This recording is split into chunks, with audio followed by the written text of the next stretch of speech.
ಎಲ್ಲರಿಗೂ ನಮಸ್ಕಾರ. Vlogs with ಅನುಷಾಗೆ ಸ್ವಾಗತ. ಇವತ್ತು ಸಂಡೇ ಆ್ಯಂಡ್ ಸಂಡೇ ಆಗಿರೋದ್ರಿಂದ ಸ್ವಲ್ಪ ಲೇಟಾಗಿ ಎದ್ದಿದ್ದು. ಹಾಗಾಗಿ ಬ್ರೇಕ್‌ಫಾಸ್ಟ್ ಮಾಡೋದಕ್ಕೆ ಟೈಮ್ ಇರಲಿಲ್ಲ. ಅದಕ್ಕೆ ಹಸ್ಬೆಂಡ್ ಹೇಳಿದ್ರು, "ಬ್ರೇಕ್‌ಫಾಸ್ಟ್ ಏನು ಮಾಡಕ್ಕೆ ಹೋಗಬೇಡ. ಹೆಂಗಿದ್ರು ಇವತ್ತು ಸಂಡೇ ಸ್ಪೆಷಲ್ ನಾನ್ ವೆಜ್ ಏನಾದರೂ ಮಾಡಬೇಕಾಗಿರತ್ತೆ. ನಾನೇ ಬ್ರೇಕ್‌ಫಾಸ್ಟ್ ಏನಾದ್ರು ತೊಗೊಂಡು ಬರ್ತೀನಿ" ಅಂತ ಹೇಳ್ಬಿಟ್ಟು ಹಾಗೆ ಹೋಗಿ ಮಟನ್ ತೊಗೊಂಡು ಬಂದರು. ಅದರ ಜೊತೆಯಲ್ಲಿ ನನಗೆ ಅಂತ ಬ್ರೇಕ್‌ಫಾಸ್ಟ್ ಕೂಡ ತಂದರು. ಏನಪ್ಪ ಅಂದರೆ ಇಡ್ಲಿ ವಡೆ. ಸೊ ಅದನ್ನು ನಾನು ಇವಾಗ ನನಗೋಸ್ಕರ ಅಂತ ಸರ್ವ್ ಮಾಡ್ಕೊಂಡು ತಿಂತಾ ಇದ್ದೀನಿ. ಹಸ್ಬೆಂಡ್ ಅಲ್ಲೇ ತಿನ್ಕೊಂಡು ಬಂದ್ರಂತೆ, ಹಾಗಾಗಿ ನನಗೆ ಮಾತ್ರ. ಆ್ಯಂಡ್ ನನಗೆ ಎಸ್ಪೆಷಲಿ ಇಡ್ಲಿ ವಡೆ ಸಾಂಬಾರು ಅಂದರೆ ತುಂಬಾ ಇಷ್ಟ. ಬಟ್ ಇವತ್ತು ಪ್ಯಾಕ್ ಮಾಡಬೇಕಾದ್ರೆ ಸಾಂಬಾರು ಸ್ವಲ್ಪ ಕಮ್ಮಿ ಕ್ವಾಂಟಿಟಿನಲ್ಲೇ ಕೊಟ್ಟು ಕಳಿಸಿದ್ದಾರೆ. ಸಾಂಬಾರು ಡಿಪ್ ಅಂದರೆ ನಂಗೆ ಇಷ್ಟ ಆಗುತ್ತೆ. ಬಟ್ ಇವತ್ತು ಕಮ್ಮಿ ಸಾಂಬಾರು ಇರೋದ್ರಲ್ಲೇ ಅಡ್ಜಸ್ಟ್ ಮಾಡ್ಕೊಂಡು ತಿಂದಿದ್ದಾಯಿತು. ಇವಾಗ ಬ್ರೇಕ್‌ಫಾಸ್ಟ್ ಎಲ್ಲ ಮಾಡಿದ್ಮೇಲೆ ನೆನ್ನೆ ಪಾತ್ರೆ ಎಲ್ಲ ಕ್ಲೀನ್ ಮಾಡಿ ಹಂಗೆ ಇಟ್ಟಿದ್ದೆ ಸ್ಟವ್ ಮೇಲೆನೇ. ಆದರೆ ಅದ್ರ ಪ್ಲೇಸ್‌ನಲ್ಲಿ ಎತ್ತಿಟ್ಟಿರಲಿಲ್ಲ. ಸ್ವಲ್ಪ ಲೇಜಿನೆಸ್ ಜಾಸ್ತಿ ಇತ್ತು ನೆನ್ನೆ. ಹಾಗಾಗಿ ಇವಾಗ ಅದನ್ನೆಲ್ಲ ತೆಗೆದಿಟ್ಬಿಟ್ಟು ಅಡುಗೆ ಕೆಲಸನ ಸ್ಟಾರ್ಟ್ ಮಾಡಬೇಕು. ಡಿಶ್ ವಾಷರ್ ಯೂಸ್ ಮಾಡಿದ್ರೆ ಕೆಲಸ ಕಮ್ಮಿ ಆಗುತ್ತೆ ಅಂತ ಅನ್ಕೊಳ್ತೀವಿ. ಬಟ್ ಈ ಕೆಲಸ ಅಂತೂ ತಪ್ಪಲ್ಲ.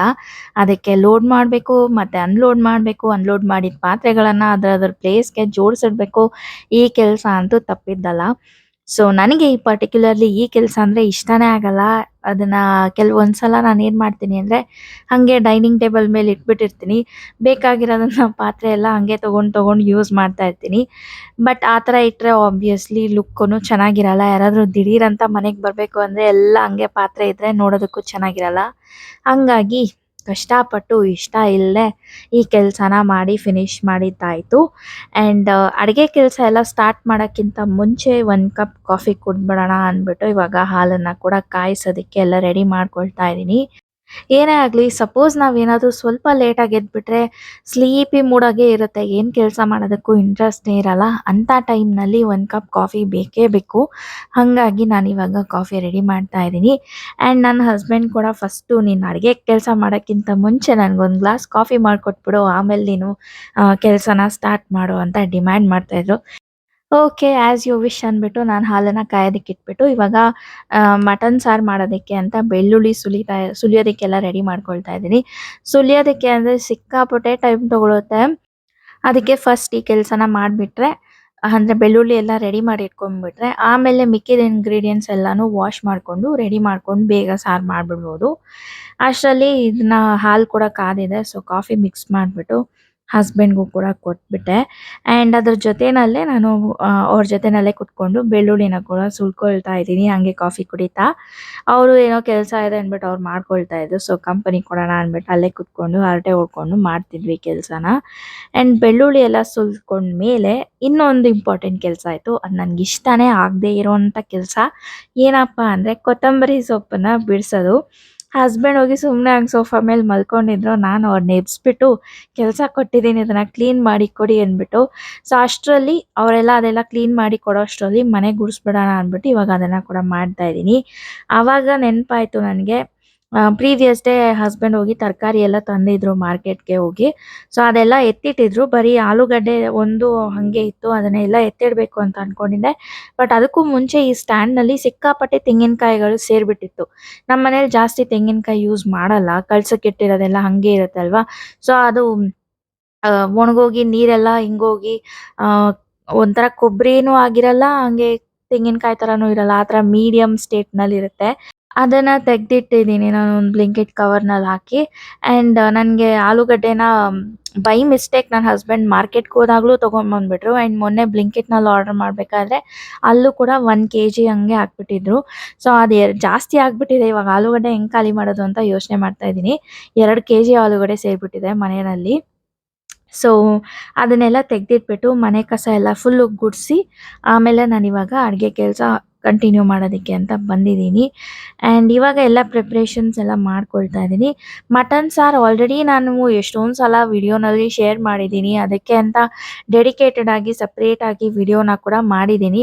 ಹಾಗಾಗಿ ಇವತ್ತು ನಾನು ಆ ರೆಸಿಪಿನ ಶೇರ್ ಮಾಡ್ತಾ ಇಲ್ಲ. ಬಟ್ ಒಂದು ಚಿಕ್ಕ ಸ್ಟೋರಿ ನಿಮ್ಮ ಜೊತೆ ಎಲ್ಲ ಶೇರ್ ಮಾಡ್ಕೊಳ್ಳೋಣ ಅಂತ ಅಂದ್ಕೊಂಡಿದ್ದೀನಿ. ಚಿಕ್ಕ ವಯಸ್ಸಲ್ಲಿ ಸಂಡೇ ಬಂತು ಅಂದರೆ ಸಾಕು, ಈ ಥರ ಏನಾದರೂ ನಾನ್ ವೆಜ್ ಮಾಡ್ತಾರೆ ಮನೆಯಲ್ಲಿ ಅಂದಾಗ ಕಾಯ್ಕೊಂಡು ಕೂತಿರ್ತಿದ್ವಿ ಅಲ್ವಾ ಎಲ್ರೂ. ಸೊ ಅದೆಲ್ಲ ನೆನಪಾಗ್ತಿತ್ತು ನನಗೆ ಆ್ಯಕ್ಚುಲಿ. ನಾನು ಅಪ್ಪ ಹೋಗಿ ಅಂಗಡಿಗೆ ಹೋಗಿ ಮಟನ್ ತಗೊಂಡ್ ಬರ್ತಿದ್ವಿ. ಅದ್ರ ಜೊತೆನಲ್ಲಿ ಪುದೀನ, ಕೊತ್ತಂಬರಿ ಸೊಪ್ಪು ಇದೆಲ್ಲಾನು ತಗೊಂಡ್ ಬರ್ತಿದ್ವಿ. ಅದನ್ನ ತಗೊಂಡ್ ಬಂದಿದ ತಕ್ಷಣ ನಮ್ ಕೆಲ್ಸ ಮುಗೀತು. ಜೊತೆನಲ್ಲಿ ಮಂಚ್ ಚಾಕ್ಲೇಟ್ ಇದಂತೂ ಪಕ್ಕಾ ಇರ್ಲೇಬೇಕು. 3 ಜನರಿಗೆ 3 ಚಾಕ್ಲೇಟ್ ಅಂದ್ಬಿಟ್ಟು ಅದನ್ನ ಕೂಡ ತಗೊಂಡ್ ಬಂದ್ ತಿಂತಾ ಇದ್ವಿ. ಅಂಡ್ ಬೆಳಗ್ಗೆ ಬ್ರೇಕ್‌ಫಾಸ್ಟ್ ಅಂತೂ ಮನೆನಲ್ಲಿ ಮಾಡ್ತಾ ಇರ್ಲಿಲ್ಲ. ಅಲ್ಲಿ ನಮ್ಮನೆ ಹತ್ರ ಒಂದು ಹೋಟ್ಲ್ ಇತ್ತು. ಅಲ್ಲಿ ಸಂಡೇಸ್ ಆದ್ರೆ ಪಲಾವ್ ಮಾಡ್ತಿದ್ರು. ಅದು ಕೂಡ ಬ್ರೆಡ್ ಹಾಕಿ ಪಲಾವ್ ಮಾಡ್ತಿದ್ರು. ಸೊ ಅದನ್ನ 3 ಜನರಿಗೆ 3 ಪಾರ್ಸೆಲ್ ಮಾಡ್ಕೊಂಡು ತಗೊಂಡ್ ಬಂದು ಅದನ್ನ ತಿಂದ್ಬಿಟ್ಟು ಈ ತರ ಮಟನ್ ಸಾರು ಅಥವಾ ಚಿಕನ್ ಏನಾದ್ರು ಒಂದ್ ಮಾಡ್ಬೇಕಾದ್ರೆ ಎಲ್ಲ ರೆಡಿ ಮಾಡ್ಕೊಡೋದು ಎಲ್ಲ ಮಾಡ್ತಿದ್ವಿ. ಅದೆಲ್ಲ ನೆನಪಾಗ್ತಿತ್ತು. ಮತ್ತೆ ಇವಾಗ ಆ ಡೇಸ್ ಎಲ್ಲ ವಾಪಸ್ ಬರಲ್ಲ.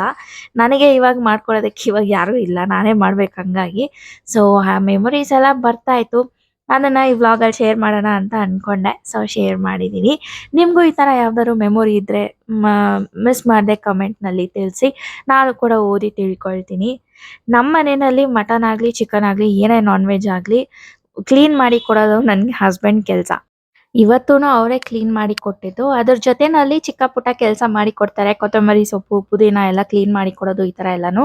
ಅಂಡ್ ಏನಾದ್ರು ವಾಶ್ ಮಾಡಿ ಕೊಡ್ಬೇಕು ಅಂದ್ರೆ ಅದನ್ನು ಮಾಡ್ಕೊಡ್ತಾರೆ. ಮೇನ್ ಕೆಲಸ ಎಲ್ಲ ನಾನು ಮಾಡ್ಕೊಳ್ತೀನಿ. ಅಂಡ್ ಇವಾಗ ನಾನು ಮಟನ್ ಸಾರ್ಗೆಲ್ಲ ಫ್ರೈ ಮಾಡಿ ಇಟ್ಟಾಯ್ತು. ಈ ಕಡೆ ಸೈಡ್‌ನಲ್ಲಿ ನಾನು ಸಪರೇಟ್ ಆಗಿ ಗಸಗಸೆನ ಈ ತರ ಡ್ರೈ ರೋಸ್ಟ್ ಮಾಡ್ಕೊಳ್ತಾ ಇದ್ದೀನಿ. ಅದ್ರ ಜೊತೆನಲ್ಲಿ ಅಂದ್ರೆ ಮಿಕ್ಕಿದೆಲ್ಲ ಇಂಗ್ರೀಡಿಯೆಂಟ್ಸ್ ಜೊತೆ ಗಸಗಸೆ ಸೇರ್ಸಿದ್ರೆ ಅದು ಸರಿಯಾಗಿ ಮಿಕ್ಸ್ ಆಗಲ್ಲ. ಕುಕ್ಕರ್‌ನಲ್ಲೇ ಸ್ವಲ್ಪ ಎಲ್ಲ ಅಂಟ್ಕೊಂಡಿರುತ್ತೆ. ವೇಸ್ಟ್ ಆಗುತ್ತೆ. ಹಾಗಾಗಿ ನಾನು ಈ ತರ ಸಪರೇಟ್ ಆಗಿ ಡ್ರೈ ರೋಸ್ಟ್ ಮಾಡಿ ಇಟ್ಕೊಂಡ್ಬಿಡ್ತೀನಿ. ಆ ಮಸಾಲಾ ಪೇಸ್ಟನ್ನೆಲ್ಲ ರುಬ್ಕೊಳ್ಬೇಕಾದ್ರೆ ಸಪರೇಟ್ ಆಗಿ ನಾನು ಅದನ್ನ ಆಡ್ ಮಾಡ್ಕೊಂಡು ಮಿಕ್ಸ್ ಮಾಡ್ಕೊಂಡು ಆಮೇಲೆ ರುಬ್ತೀನಿ. ಆವಾಗ ಗಸಗಸೆ ವೇಸ್ಟು ಆಗಲ್ಲ. ಅಂಡ್ ನಮ್ಗೆ ಕರೆಕ್ಟ್ ಆಗಿ ಗ್ರೈಂಡ್ ಕೂಡ ಆಗುತ್ತೆ. ಹಂಗಾಗಿ ನಾನು ಈ ಮೆಥಡ್‌ನ ಫಾಲೋ ಮಾಡ್ತೀನಿ. ಇಲ್ಲಿ ನಾನು ಅನ್ನಕ್ಕೆ ಇಟ್ಟಿದ್ದಾಯ್ತು. ಜೊತೆನಲ್ಲಿ ಮುದ್ದೆನ ಕೂಡ ಇಟ್ಟಿದ್ದಾಯ್ತು.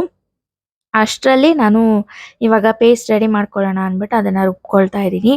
ನೀರನ್ನ ನಾನು ಸ್ವಲ್ಪೇ ಸ್ವಲ್ಪ ಆಡ್ ಮಾಡ್ಬಿಟ್ಟು ರುಬ್ಬಿದ್ದೀನಿ. ಅವಾಗಲೇ ನಮಗೆ ಪೂರ್ತಿಯಾಗಿ ಅದು ಪೇಸ್ಟ್ ತರ ಆಗೋದು. ಜಾಸ್ತಿ ನೀರು ಹಾಕಿದ್ರೆ ಅದು ಅಷ್ಟೊಂದು ಕರೆಕ್ಟಾಗಿ ಪೇಸ್ಟ್ ಆಗಲ್ಲ. ಅಂಡ್ ನಾವೀಗ ತರೋಂಥ ಮಟನ್ ಅಂತೂ ಬರೀ 2 ವಿಸಿಲ್ ಸಾಕು. ಅಷ್ಟಕ್ಕೆ ಬೆಂದೋಗುತ್ತೆ. ಜಾಸ್ತಿ ವಿಸಿಲ್ ಹಾಕ್ಸಕ್ಕೆ ಹೋಗಲ್ಲ. ಅದಕ್ಕಿಂತ ಜಾಸ್ತಿ ಏನಾದ್ರು ಹಾಕ್ಸಿದ್ರೆ ಫುಲ್ಲು ಅಂದ್ರೆ ಒಂಥರ ಜಾಸ್ತಿ ಮೆತ್ತಗಾಗ್ಬಿಟ್ಟಿರುತ್ತೆ. ಚೆನ್ನಾಗೇ ಇರಲ್ಲ ತಿನ್ನೋದಕ್ಕೆ. ಹಂಗಾಗಿ ಬರೀ 2 ವಿಸಿಲ್ ಮಾತ್ರ ಹಾಕಿಸ್ತಾ ಇದೀನಿ. ಅಂಡ್ ಮಟನ್ ಬೇಯಬೇಕಾದ್ರೆ ಸ್ವಲ್ಪ ಉಪ್ಪು ಆಸ್ ಯೂಶುವಲ್, ಅರಶಿನ, ಆಮೇಲೆ ಸ್ವಲ್ಪ ಗರಂ ಮಸಾಲ ಪುಡಿ ಹಾಕಿದೀನಿ ಇವತ್ತು. ಇಲ್ಲ ಅಂದ್ರೆ ಮಟನ್ ಮಸಾಲ ಕೂಡ ಆಡ್ ಮಾಡ್ಕೊಳ್ಬೋದು. ಚೆನ್ನಾಗಿರುತ್ತೆ ಟೇಸ್ಟು. ರುಬ್ಬಿರೋ ಪೇಸ್ಟ್‌ನ ಆಡ್ ಮಾಡ್ಬಿಟ್ಟು ಇವಾಗ ಕುಕ್ಕರ್ ಲಿಡ್‌ನ ಕ್ಲೋಸ್ ಮಾಡಿ ನಾನು 1, 2 ವಿಸಿಲ್ ಹಾಕಿಸ್ತಾ ಇದೀನಿ ಅಷ್ಟೇನೆ. ಇಷ್ಟ್ ಮಾಡಿದ್ರೆ ನಂದು ಅಡುಗೆ ಕಂಪ್ಲೀಟ್ ಆಗುತ್ತೆ. ಕುಕ್ಕರ್‌ನ ಇಟ್ಮೇಲೆ ನಾನು ಈ ಕಡೆ ಮುದ್ದೆನ ಕೂಡ ಫಿನಿಶ್ ಮಾಡ್ಬಿಟ್ಟೆ. ಅಂದ್ರೆ ಒಂದು 10 ಮಿನಿಟ್ಸ್ ನಾನು ಬೇಯೋದಕ್ಕೆ ಇಡ್ತೀನಿ ಅಲ್ವಾ. 10 ಮಿನಿಟ್ಸಲ್ಲಿ 5 ಮಿನಿಟ್ಸು ಲೋ ಫ್ಲೇಮ್‌ನಲ್ಲಿಟ್ಟು ಅದನ್ನ ಸ್ಟೀಮ್ ಆಗೋದಕ್ಕೆ ಬಿಡ್ತೀನಿ. 5 ಮಿನಿಟ್ಸ್ ಆದ್ಮೇಲೆ ಇನ್ನು 5 ನಿಮಿಷ ಸ್ಟವ್ ಆಫ್ ಮಾಡ್ಬಿಟ್ಟು ಹಂಗೆ ಸ್ಟೀಮ್ ಆಗೋದಕ್ಕೆ ಇಟ್ಟಿರ್ತೀನಿ. ಅದಾದ್ಮೇಲೆ ಈ ತರ ನಾನು ಉಂಡೆ ಕಟ್ಟಿಟ್ಬಿಡ್ತೀನಿ. ಸೊ ಮುದ್ದೆ ರೆಡಿ. ಅಷ್ಟೇನೆ. ಸೊ ಇವತ್ತಿನ ಸಂಡೇ ಸ್ಪೆಷಲ್ ಅಡುಗೆ ರೆಡಿ ಆಗಿದೆ. ನಾನು ಇದೆಲ್ಲ ಮಾಡಿ ಮುಗಿಸಿದ್ಮೇಲೆ ಹೋಗಿ ಸ್ನಾನ ಮಾಡ್ಕೊಂಡು ಬಂದ್ಬಿಟ್ಟೆ. ಸೊ ಸ್ನಾನ ಮಾಡ್ಕೊಂಡು ಬಂದ್ಮೇಲೆ ಅಷ್ಟರಲ್ಲಿ ನನ್ನ ಹಸ್ಬೆಂಡ್ ಇಲ್ಲಿ ಸ್ಯಾಲಡ್‌ಗೆಲ್ಲ ರೆಡಿ ಮಾಡ್ತಿದ್ರು. ಈರುಳ್ಳಿ, ಸೌತೆಕಾಯಿ ಇದೆಲ್ಲಾನು ಕಟ್ ಮಾಡಿ ಇಡೋದಕ್ಕೆ ರೆಡಿ ಮಾಡಿ ಇಟ್ಟಿದ್ರು. ಸೊ ನಾನು ಬಂದು ಮತ್ತೆ ಒಂದ್ಸಲ ಕುಕ್ಕರ್ ಓಪನ್ ಮಾಡಿ ಚೆನ್ನಾಗಿ ಬೆಂದಿದೆಯಾ ಇಲ್ಲ ಅಂತ ಚೆಕ್ ಮಾಡ್ಬಿಟ್ಟು ಆಮೇಲೆ ಸ್ಟವ್ ಆನ್ ಮಾಡಿ ಒಂದು 5 ಟು 10 ಮಿನಿಟ್ಸ್ ಅದನ್ನ ಬಾಯ್ಲ್ ಆಗೋದಕ್ಕೆ ಇಟ್ಟೆ. ಅಷ್ಟೇ ಮಟನ್ ಸಾರು ರೆಡಿ ಆಯ್ತು. ಸೊ ನಾವು ಊಟ ಕೂಡ ಮಾಡಿ ಮುಗಿಸಿದ್ದಾಯ್ತು. ಈವ್ನಿಂಗ್ ಅಷ್ಟೊತ್ತಿಗೆ ಸ್ವೀಟ್ ಕ್ರೇವಿಂಗ್ಸ್ ಅನ್ನೋದು ಜಾಸ್ತಿ ಆಗೋಯ್ತು. ಈ ಮಟನ್ ಅಥವಾ ನಾನ್ ವೆಜ್ ಏನಾದ್ರು ತಿಂದಾಗ ಸ್ವೀಟ್ ಕ್ರೇವಿಂಗ್ಸ್ ಅನ್ನೋದಿರುತ್ತಲ್ವಾ. ಸೊ ಹಂಗಾಗಿ ನಾವೇನ್ ಮಾಡಿದ್ವಿ ಬ್ಲಿಂಕಿಟ್‌ನಲ್ಲಿ ಈ ಬಕ್ಲಾವಾ ಸ್ವೀಟ್ ಒಂದಿತ್ತು ಆಶಾ ಸ್ವೀಟ್ಸ್‌ದು. ಅದ್ರ ಜೊತೆನಲ್ಲಿ ಬೆಲ್ಲ ಹಾಕಿ ಮಾಡಿರೋಂಥ ಇದು ಏನದು ಕೊಬ್ಬರಿ ಮಿಠಾಯಿ. ಸೊ ಇದೆರಡು ಇತ್ತು. ಸೊ ತರ್ಸೋಣ ಅದನ್ನಾದ್ರೂ ತಿನ್ನೋಣ ಸ್ವೀಟ್ ಕ್ರೇವಿಂಗ್ಸ್‌ಗೆ ಅಂದ್ಬಿಟ್ಟು ಅದನ್ನ ಆರ್ಡರ್ ಮಾಡಿ ತರಿಸಿ ತಿಂದ್ವಿ. ಚೆನ್ನಾಗಿತ್ತು. ಬರ್ಫಿ ಅಂತೂ ಸ್ವಲ್ಪ ಸ್ವೀಟ್ ಜಾಸ್ತಿ ಅಂತ ನನಗನ್ನಿಸ್ತು. ಬಕ್ಲಾವಾ ಫಸ್ಟ್ ಟೈಮ್ ನಾನು ಟ್ರೈ ಮಾಡ್ತಾ ಇರೋದು. ಹೆಂಗಿರುತ್ತೋ ಏನೋ ಅಂತ ಟ್ರೈ ಮಾಡಿದೆ. ಪರವಾಗಿಲ್ಲ ಚೆನ್ನಾಗೇ ಇತ್ತು. ಸೊ ಅದನ್ನ ಕೂಡ ಎಂಜಾಯ್ ಮಾಡಿದೆ. ಇದೇ ಇವತ್ತಿನ vlog. Thanks for watching. Bye.